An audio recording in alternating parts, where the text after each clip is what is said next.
给大家看看吧，你看有多懒。从我家，那是我家，你看，大概就走10米，走10米，楼下就是健身房，然后有游泳池。只是住了这里快2年了，你看看，住了快2年了。我大概在游泳池大概下水不到3次，然后它这里还有一个那个 hot spa， 这里有一个热水的一个 spa， 游了泳之后这边是热水。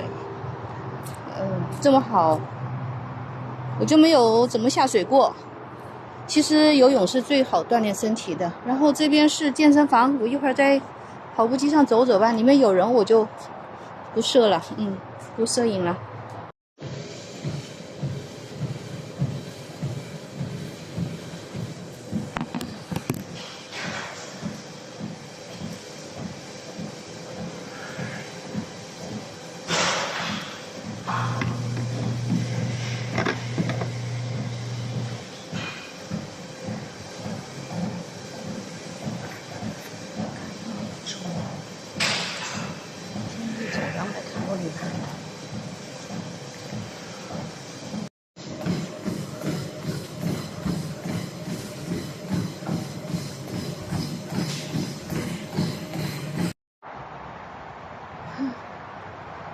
在跑步机上跑了不到半个小时，走不能说跑，因为我跑不动，还是太肥了，跑不动。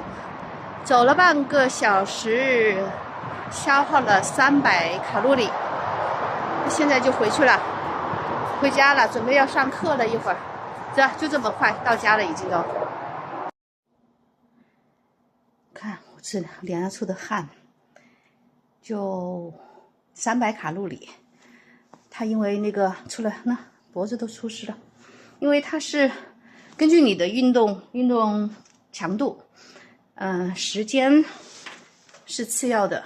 我今天运动强度很低的了，不敢跑呀，跑不动啊，顶多跑1分钟，然后大部分是走的，所以在国内太忙的时候，哎呀，国内这一段时间在中国太忙，弄得我就心律失常都出来了。然后呢，到医院去背了一个24小时的 Holter 去检查，有4000多个4000多个实心早搏。我先生他是心脏专家，他都说要给我做那个 ablation 防颤消融。实际上其实就是太累了啊。普及一下心脏病的知识4000多个早搏占到我整个24小时心跳大概有12万多次吧，占到3点几。如果超过5%的实心早搏，那就严重了。很多人有房颤还有房性早搏，那还就是不舒服。但是室性早搏还有室颤，这是会要人命的，这是非常危险的。但实际上呢，我可能就在中国，就是那一个礼拜太累，然后休息的时间不够，我心脏从来没有出现过那么多室性早搏。我在医院去检查身体的时候，也在这个跑步机上做那个24小时那个就做那个 Holter 的叫什么，就是运动试验，平板试验，对，叫平板试验。因为我在美国去年有一段时间长太胖了，受了刺激，朋友说你应该运动，我大概有1-2个月的时间，就是每天在那个跑步机上去走差不多1个小时。大概有时候700-800，有时候1000卡路里。我喜欢在跑步机上看看新闻或者是读一部地藏经，差不多就500-600-700-800卡路里，这样时间就比较容易过。所以呢，我在国内就是医院里面检查平板运动试验的时候，我还是挺好的。心律失常出现的主要是因为就是没休息好，实在是太累了。回到就把那个星期过了之后，稍微睡1-2个好觉，睡足了。我这个人可能就是要睡觉比较喜欢睡觉。睡足够了，一天保证8个小时之后，我这个心脏不适的这个情况就都基本上就消失了。偶尔那个我们人正常的偶尔有那么一小部分的这个心律失常，那是可以的，那是正常的。特别随着年龄的增加啊，那个心脏也是个机器呀，所以呢还是要多运动，而且要做有氧运动啊。我现在再次下决心，去年去温哥华朋友和他的女儿都美美的，他们就是要我运动，我就回来运动了1-2个月，又开始懒惰。现在心脏这个问题又让我知道要运动啊，这样你看半个小时出了很多汗，这样祛湿，特别是夏天过完了之后，那个空调啊，那个寒啊冷啊，真的要出汗，要做有氧运动，把身体里面寒气和湿气要把它逼出来。Of again a center and then more of the outer parts of that. And does anyone that has not been to Beijing and knows nothing about Beijing, because I know a few of you have been to Beijing and probably know the answer to this really easy, want to guess what is at the direct center of Beijing? Again, only if you've never been there and don't really know. I like to play guessing games at night. My night classes are all about guessing games. Does anyone want to guess what's right at the center of Beijing? Forbidden City. What's that? Forbidden City. Right. But you know. That wasn't a guess, Maggie. You know that. But yes, she's absolutely right. The Forbidden City. The Forbidden City is at the center of Beijing. So if we zoom in on this. There we go, the Forbidden City. The Forbidden City, right at the center point of China, the main where the emperor lived up until the end of the Qing dynasty.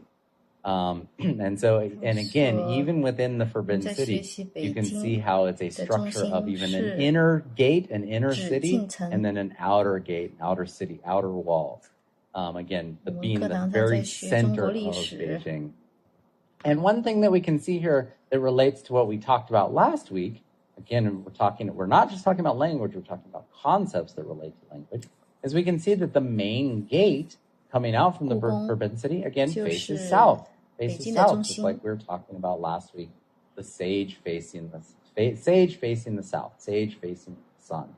So again, this idea of the middle and the center being really important foundational concept that we can see right away from the language that's used.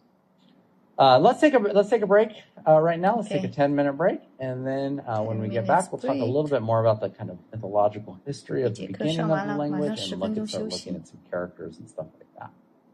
So I'll let you look at Beijing. Mountain here. This looks like if you told a kid, hey, draw a mountain range for me. This is probably what they would draw, something like this.